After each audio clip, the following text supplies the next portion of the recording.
Hello, I am Aniket from तर्कशास्त्र academy. MBA CET 2021 का जो फर्स्ट लॉट का एनालिसिस है, फर्स्ट लॉट का एनालिसिस जो 16 सितंबर को हुआ था, उसका एक मैंने वीडियो डाला था। अभी एकदम डिटेल में एनालिसिस करते हैं किस टॉपिक के ऊपर कितने क्वेश्चंस आए थे। It is completely memory based है ना, थोड़ा सा एक दो क्वेश्चन ऊपर नीचे हो सकता है, बट एक ओवरऑल किस टॉपिक के ऊपर कितने क्वेश्चंस आए थे वो एक मैंने बताने की कोशिश की है। It is based on my memory and 5-6 students की मेमोरी है, बहुत ज्यादा स्टूडेंट से भी बात नहीं किया है और मैंने खुद ने ये एग्जाम दिया था, तो बेस्ड ऑन दैट मैंने ये बनाया है। ठीक है, कल सेम वीडियो आपको आदित्य सर बना के देंगे, उनका स्लॉट 1 है 17 सितंबर को। ठीक है, तो अभी एक ओवरव्यू। तो अभी तो आपने बहुत सारे वीडियोस देख लिए होंगे, कोई सेक्शन नहीं है, पूरे 200 क्वेश्चन जम्बल्ड अप है। एक मेरे तरफ से एडिशन, कोई भी क्वेश्चन ऐसा बहुत लेंदी नहीं था, है ना, मतलब जो जनरली क्रिटिकल रीजनिंग के अगर क्वेश्चन बहुत बड़े बड़े पैराग्राफ रहते वैसे नहीं, एकदम छोटे छोटे प्यारे प्यारे से क्वेश्चन थे। ठीक है ना, एक एक सेक्शन के तरफ देखते हैं। वर्बल एबिलिटी में वोकेबलरी के ऊपर बहुत ज्यादा वेटेज था। वोकेबलरी के ऊपर मतलब 4 वर्ड्स दिए हैं, ABCD, इनमें से 2 वर्ड्स आर आइदर सिनोनिम्स और एंटोनिम्स, ऐसे ही 5-6 क्वेश्चंस थे। फिर नॉर्मल सिनोनिम एंटोनिम के ऊपर भी अच्छे खासे क्वेश्चंस थे। ठीक है ना, but then these were very, मतलब ये कैसे, either you know it or you don't know it, so you don't have to waste a lot of time here.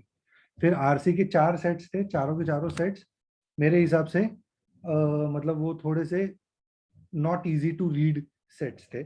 Again, जो वर्बल एबिलिटी का ये जो है, ये माइट भी, जिसका वर्बल एबिलिटी बहुत स्ट्रांग है उसको ये सही ना लगे, बट ये जो है एक जनरल स्टूडेंट, एक जनरली एक स्टूडेंट वर्बल एबिलिटी में जो थोड़ा सा वीक रहता है उसके लिए हिसाब से मैं बता रहा हूँ, because I am one of those.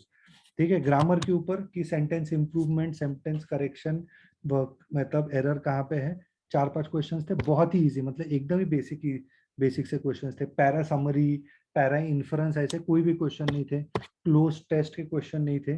Para jumble के क्वेश्चन थे, वो यहाँ पे रह गया। पैरा जंबल के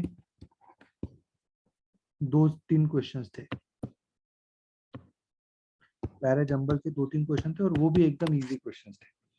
ठीक है ना, ध्यान में रखो, पैरा जंबल के 2-3 क्वेश्चंस थे, वो एकदम इजी क्वेश्चंस थे। फिर एक नया टाइप का क्वेश्चन था जो कि बहुत ही इजी था। उसमें क्या दिया था, एक वर्ड है उसका मीनिंग एक्सप्लेन किया है, या फिर एक सिचुएशन है उसका मीनिंग एक्सप्लेन किया है, और 5 ऑप्शंस में 5 एग्जांपल्स दिए हैं।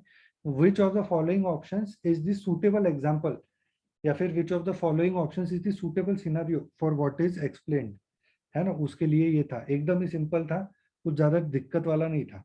ठीक है, ओवरऑल वर्बल एबिलिटी का जो सेक्शन है वो मेरे हिसाब से मॉडरेट लेवल ऑफ डिफिकल्टी था, क्योंकि जो ग्रामर, पैराजम्बल, ये वाले 2 क्वेश्चन थे बहुत ही इजी थे। वोकेबलरी के 15 में से आप 7-8 क्वेश्चन सॉल्व कर सकते थे।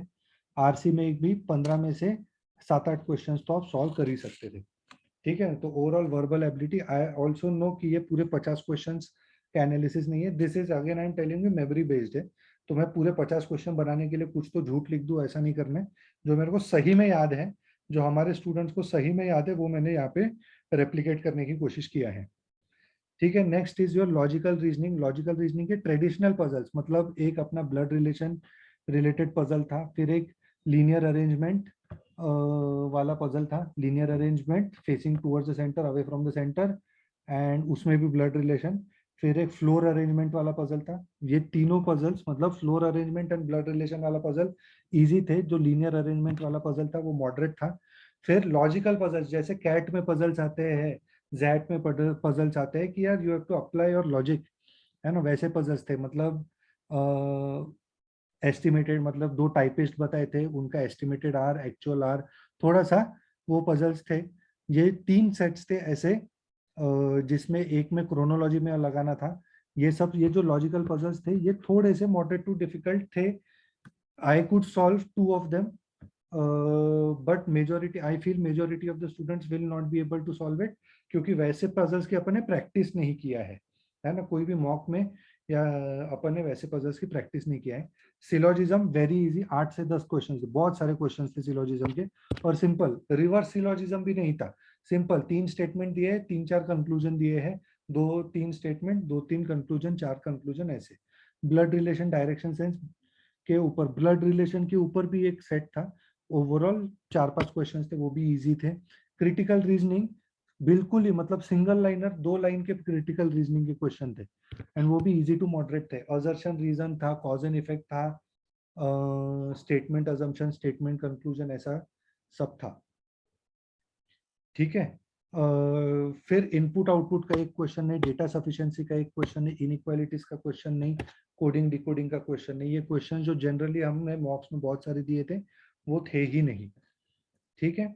नेक्स्ट आपका था data inter quantitative aptitude, data interpretation का एक भी क्वेश्चन नहीं, डेटा सफिशिएंसी का कोई क्वेश्चन नहीं, क्वाड्रेटिक कंपैरिजन, डेटा कंपैरिजन का कोई क्वेश्चन नहीं, सिंप्लीफिकेशन का कोई क्वेश्चन नहीं।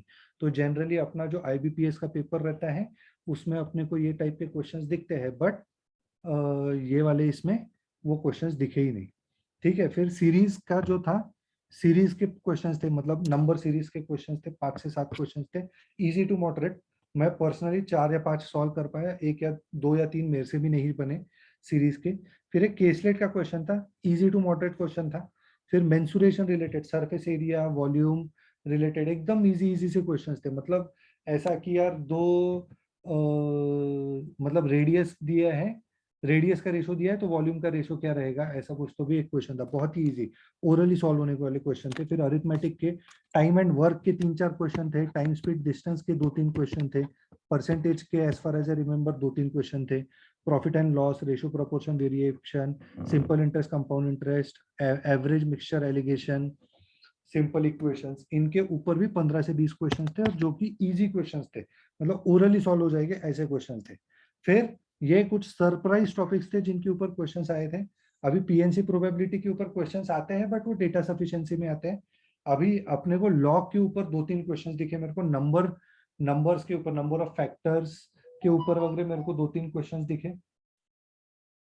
ठीक है। ऐसे टोटल 8 से 10 क्वेश्चंस दिखे, ऐसे टोटल 8 से 10 क्वेश्चन दिखे, एंड इनकी भी लेवल ऑफ डिफिकल्टी इजी थी। मतलब लॉग का क्वेश्चन है, अभी तुमको बेसिक पता है तो log 10 to the base 10, log 1 to the base 10, log 1 plus 2 is equal to log 1 into log 3, log 2 into log 3, ऐसे 4-5 थे, उसमें से इनकरेक्ट आइडेंटिफाई करना था। बहुत ही सिंपल सिंपल से क्वेश्चंस थे।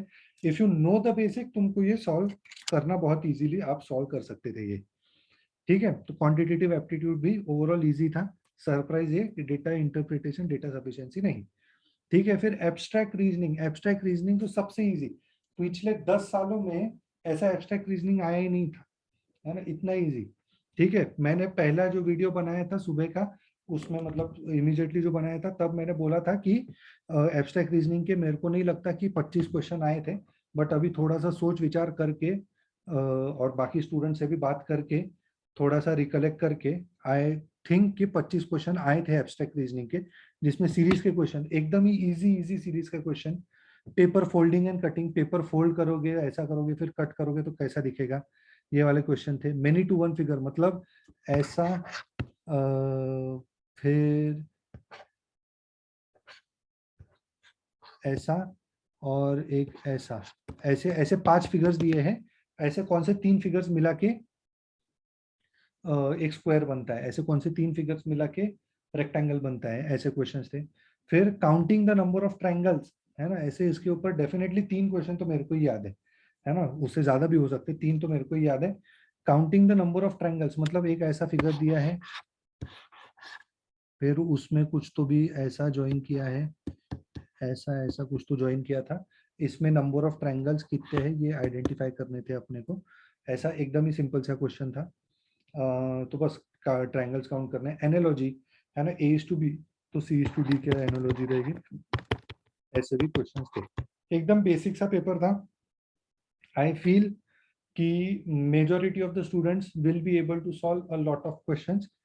अभी स्ट्रेटेजी के ऊपर जाते हैं। स्ट्रेटेजी यहाँ पे ये है, leave the question which you don't know, है ना, leaving the question is important, है ना।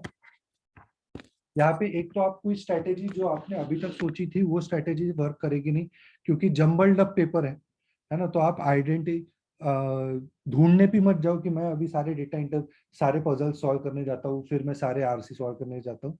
ढूंढने भी मत जाओ, क्योंकि you will not be able to find such questions, है ना, एंड फिर वो ढूंढने ढांढने में ही आपका बहुत सारा टाइम जाएगा। So I would recommend question number 1 से स्टार्ट करो एंड टारगेट रखो कि भाई 20 मिनट में मेरे 25 क्वेश्चन, 20 मिनट में मेरे 30 क्वेश्चन उतने होने चाहिए, सो दैट मेरे एक साइकिल, मतलब मैंने पूरे 200 क्वेश्चन 120 मिनट्स में देख के हो जाने चाहिए, है ना। मैं क्या बोल रहा हूँ, 120 मिनट्स में, 120 मिनट्स में पूरे 200 क्वेश्चंस आपके देख के हो जाने चाहिए, जिसमें से आपके 120 130 अटेम्प्ट भी होने जाने चाहिए, यानी 120 130 अटेम्प्ट भी हो जाने चाहिए। फिर अभी आपके जो बचे हुए 50-60 क्वेश्चंस है, उनमें आपके पजल्स रहेंगे, आरसीज रहेंगे, वहां पे जाओ, वो सॉल्व करो। पजल्स एंड आरसी, पजल्स तो आई वुड रेकमेंड कि try out the puzzles if you feel कि ये कंफर्टेबल जोन का है आपके, तो ट्राई दोस पजल्स, है ना। तो go with this mindset, try to leave the question if you don't get it, try to spend less amount of time, जहां पे मतलब अभी वोकैबुलरी बेस्ड क्वेश्चन है तो 10 सेकंड में उसको सॉल्व करके आगे निकलना है। Vocabulary is like general knowledge, either you know it or you don't know it, है ना। तो how well you solve the question is important, how well you leave the question is equally important here. ठीक है, पूरे 200 question देख के आना और 200 क्वेश्चन मार्क करके आना बहुत ज्यादा जरूरी है। रीजन बिहाइंड दैट इज, अगर आप आखिरी के 25 क्वेश्चन देख के ही नहीं आए, तो ऐसे हाई चांसेस है कि वो 25 में से 15-20 क्वेश्चन बहुत इजी थे और आपसे छूट गए, वो नहीं होना चाहिए। तो don't waste time on any of the question, ठीक है। So this is what I remember and this is what I would recommend कि ऐसे आपने स्ट्रैटेजी लगानी चाहिए, है ना। Many students are calling me कि सर कैसा था पेपर, क्या था पेपर, तो मेरे को जितना ध्यान में है और जितना मैंने बाकी स्टूडेंट से पता करके और जितना रिकलेक्ट हुआ, मैंने सब बता दिया है। मतलब मेरा दिल खोल के रख दिया मैंने, इसके आगे मेरे को भी नहीं पता कि और क्या था, ठीक है ना। और कुछ आया मेरे ध्यान में तो मैं कमेंट सेक्शन में डालता हूँ, ठीक है। अगर आपको कुछ ध्यान में आता है, you can reconnect to us and on any one of these 3 social media platforms, visit our website tarkasastra.co.in और send a WhatsApp message on any one of these 2 numbers. कुछ भी ध्यान में आता है कि ऐसा था तो बताओ मुझे, we will pass it on to other students as well. Okay, चलो, थैंक यू सो मच, जय हिंद।